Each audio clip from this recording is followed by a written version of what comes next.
मैले 10 मिनेटलाई साइड लगाएँ यहाँबाट है लजामा आउनुहोस् तपाईँ हाम्रो अभिभावक होइन एकबारी हाम्रो गाडी भइन्छ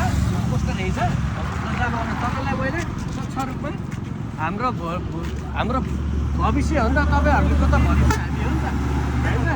हाम्रो लागि त तपाईँहरू गर्ने हो नि त अहिले नियमहरू बनाउने तपाईँहरू हो त्यो भइसकेपछि तपाईँहरूले हाम्रो कुरो त सुन्नु पऱ्यो नि होइन त तपाईँहरूको कुरो हामीले सुन्नु पऱ्यो हाम्रो कुरो तपाईँले सुन्नु पऱ्यो है अब त्यसमा हजुरलाई केही पनि होइन हामीले यसमा चाहिँ तपाईँले भोलि जित्दै गर्दा र तपाईँलाई जिताउनको लागि हामीले कस्तो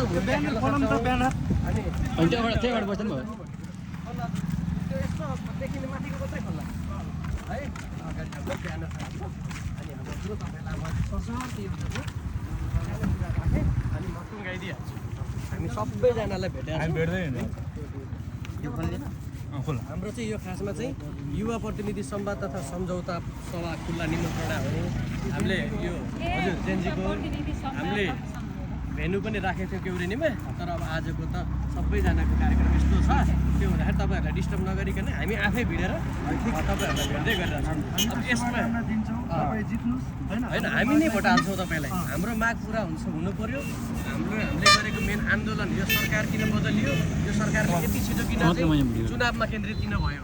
भनेर चाहिँ भोलिको लागि चाहिँ तपाईँहरूलाई चाहिँ हामीले चाहिँ हाम्रो आफ्नो समस्याहरू भन्नु खोजेँ मैले यसमा तपाईँलाई चाहिँ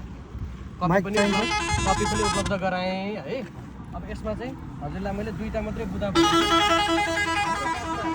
आन्दोलन र न्याय सम्बन्धीको प्रतिबद्धता हजुरले के चाहिँ गर्नु पर्यो भन्दाखेरि चाहिँ शान्तिपूर्ण आन्दोलनलाई अपराधिक वा आतङ्ककारी गतिविधिसँग नजोड्न स्पष्ट सार्वजनिक धारणा राख्नु पर्यो तपाईँले है हाम्रो आन्दोलन भनेको निष्पक्ष रूपमा चाहिँ भ्रष्टाचारको लागि र देश विकासको लागि मात्रै थियो है भ्रष्टाचार निमुक्त हुनु पर्यो अनि देश विकास हुनु पर्यो अनि आन्दोलनको क्रममा हिरासतमा परेका युवाको निष्पक्ष अनुसन्धान र न्यायिक प्रक्रियाको लागि पहल गर्नु पर्यो हजुरहरूले त्यो चाहिँ छोड्ने नहुने हो है किनभने जेनजी भनेको त अहिलेसम्म 46मा पनि यस्तो आन्दोलन भएको थिएन यस्तो नरसंहार भएको थिएन 62-63मा पनि यस्तो भएको थिएन अहिले आएर तपाईँको 2 घन्टामा 23जना मान्छे मरिरहेछ त्यसको लागि हजुरहरूले मेन बोल्नु पर्यो अनि त्यसपछि गएर चाहिँ यो घोषणापत्र तपाईँहरूले बनाउनु भएको घोषणापत्र हो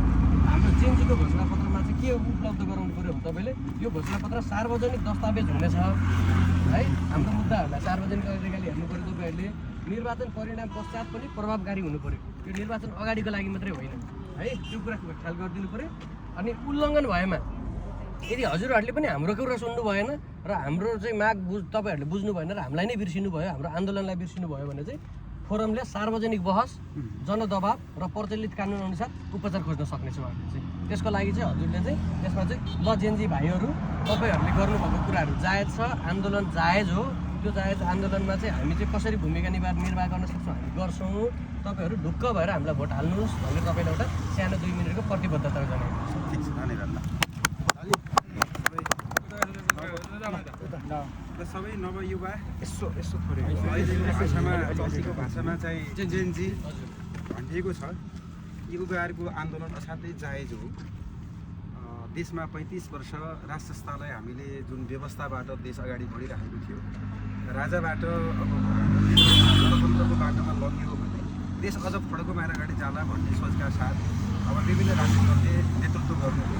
जनताले विश्वास गरे